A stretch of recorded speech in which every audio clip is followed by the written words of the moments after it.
ગુજરાત પંચાયત વિભાગમાં કુલ 420 ખાલી જગ્યા ઉપર ભરતી આવી છે, જેના ફોર્મ ભરવાની શરૂઆત 29 એપ્રિલ 2026થી થઈ ગઈ છે અને તમે એના ફોર્મ ઓજસની ઓફિશિયલ વેબસાઇટ ઉપરથી 20 મે 2026 સુધી ભરી શકશો.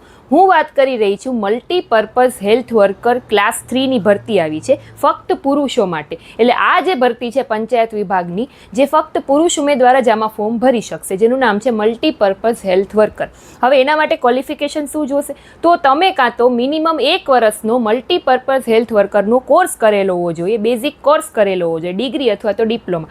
જો તમે એ નથી કરેલો તો તમે કાં ડિપ્લોમા કાં ડિગ્રી, તમે સેનેટરી ઇન્સ્પેક્ટરનો કોર્સ કરેલો હોવો જોઈએ, તો પણ તમે આના ફોર્મ ભરી શકશો. એ પણ તમે નથી કરેલો તો તમે ડિગ્રી અથવા ડિપ્લોમા હેલ્થ સેનેટરી ઇન્સ્પેક્ટરનો કોર્સ કરેલો હોવો જોઈએ, તો પણ તમે આમાં ફોર્મ ભરી શકશો. ટૂંકમાંથી આ ત્રણમાંથી કોઈ પણ એક ક્વોલિફિકેશન, કોઈ પણ એક કોર્સ કરેલો હશે તો તમે આમાં એલિજિબલ છો, તમે આમાં ફોર્મ છે ભરી શકશો.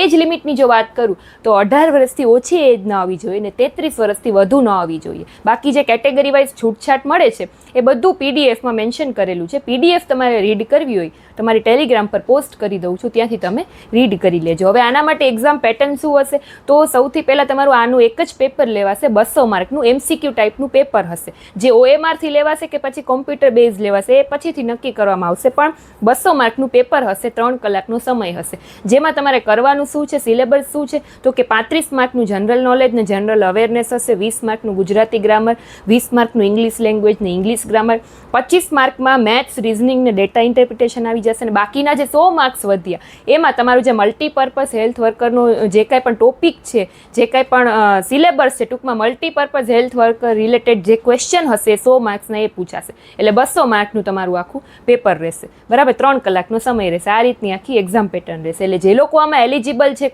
પુરુષ ઉમેદવારો માટે જ છે, ખાસ કરીને આમાં ફોર્મ ભરી દેજો. આમાં પહેલા 5 વર્ષ માટે તમારો પગાર ધોરણ રહેવાનો છે 26,000. પછી આગળ પગાર પંચ મુજબ તમારો પગાર જશે. તો પીડીએફ રીડ કરવી હોય તો ટેલિગ્રામમાં રીડ કરી લેજો. એલિજિબલ હોવ તો ફોર્મ ભરવાનું સ્ટાર્ટ કરી દેજો. Thank you.